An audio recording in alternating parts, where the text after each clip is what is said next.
अमानीगंज शिक्षा क्षेत्र के शिवपुरी इंटर कॉलेज में मंगलवार को सम्मान समारोह का आयोजन किया गया।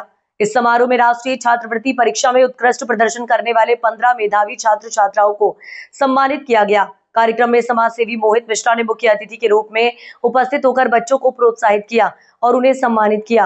विद्यालय के संरक्षक आलोक पांडे ने बताया कि राष्ट्रीय छात्रवृत्ति परीक्षा में चयनित छात्र छात्राओं को 12,000 से लेकर 15,000 रुपए तक की छात्रवृत्ति प्रदान की जाती है। यह छात्रवृत्ति मेधावी बच्चों को अपनी शिक्षा को और बेहतर ढंग से जारी रखने में महत्वपूर्ण सहायता प्रदान करती है।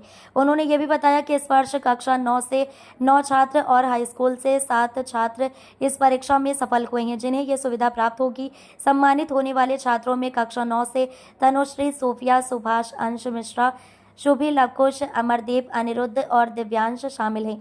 वहीं हाई स्कूल से आदित्य मिश्रा, आकर्ष सिंह, वैष्णवी, शाकिना, नंदनी, प्रियंका और उर्वशी ने इस परीक्षा में अपनी प्रतिभा का परचम लहराया। इन सभी मेधावी छात्र छात्राओं को विद्यालय के संरक्षक आलोक पांडे द्वारा बैग, लंच बॉक्स, घड़ी और पेन देकर सम्मानित किया गया। समारोह में उपस्थित समाज सेवी मोहित मिश्रा ने बच्चों को संबोधित करते हुए कहा कि इस तरह की उपलब्धियां न केवल छात्रों के लिए बल्कि पूरे विद्यालय और क्षेत्र के लिए गर्व का विषय है। उन्होंने बच्चों को भविष्य में और अधिक मेहनत करने और अपने लक्ष्यों को प्राप्त करने के लिए प्रेरित किया। विद्यालय के शिक्षकों और अन्य गणमान्य व्यक्तियों ने भी इस अवसर पर बच्चों की प्रशंसा की और उनके उज्जवल भविष्य की कामना की।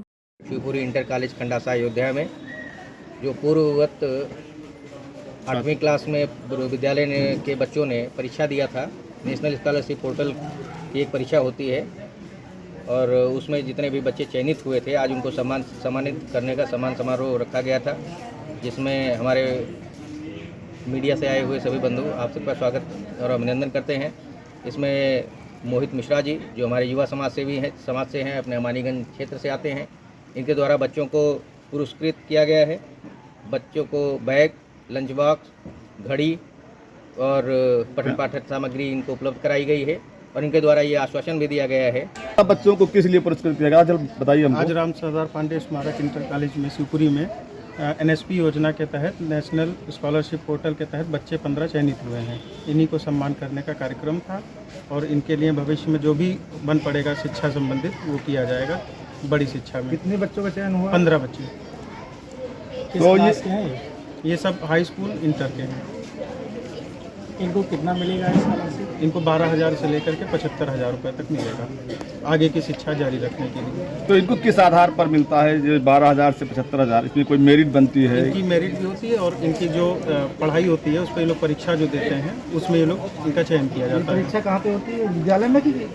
ये बाहर होती है, फॉर्म यहाँ से भरा जाता है। अच्छा, टोटल इतना ही अमाउंट दिया जाता है? उससे छोटा कम ज़्यादा कर 12 से 75 के बीच में ही दिया जाता है और गवर्नमेंट के कॉलेज होते हैं एडेड विद्यालय उनमें होता है जी। अच्छा, ये जो छात्रवृत्ति मिलती है, आम छात्रवृत्ति जो बच्चों को मिलती है, ये छात्रवृत्ति उसके अतिरिक्त होती है कि इसमें वो जोड़ी जाती है? ये उसके अतिरिक्त होती है, आगे की शिक्षा को जारी रखने के लिए होता है कि अच्छी पढ़ाई कर सकें। क्षेत्र में तमाम प्रत्याशी पंचायत चुनाव में अपनी सहभागिता दिखाने के लिए निकल पड़े हैं। हमारे साथ है मोहित मिश्रा, आप प्रदीप मिश्रा इमामगंज जो प्रधान है उनके लड़के हैं। इनका बंधनपुर गांव में घर है।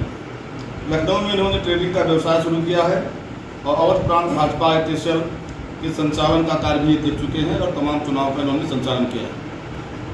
तो मोहित जी, आपको ये बताइए आपकी क्या तैयारी है? पंचायत चुनाव आप कहाँ से लड़ना चाहते हैं? ये अमानीगंज 2 और अमानीगंज 3 से लड़ना चाहते हैं, जो कि सीट सामान्य। तो अमानीगंज द्वितीय और अमानीगंज तृतीय से आप चुनाव लड़ना चाहते हैं। तैयारी कैसी है? टीम क्या है आपके पास? क्योंकि आप लखनऊ में रहते थे, तो यहाँ क्षेत्र में तैयारी कैसी चल रही है आपकी? यहाँ पे तैयारी अच्छी चल रही है और युवाओं की टीम है काफ़ी और बाकी जो बुजुर्ग लोग हैं उनका आशीर्वाद है। तो भाजपा से आप चुनाव लड़ेंगे, किसी दूसरी पार्टी से लड़ेंगे या निर्दल लड़ेंगे? ये तो आगे चल के अभी जैसे जैसे समय बीतेगा वो तय कर दिया जाएगा। चुनाव लड़ना है। चुनाव लड़ना है जी। चुनाव लड़ने का उद्देश्य क्या है आपका? चुनाव लड़ने का उद्देश्य यह है कि जो पिछड़ा समाज है और जो यहाँ के पिछड़े समाज जहाँ पे विकास नहीं हो पाया है उसका विकास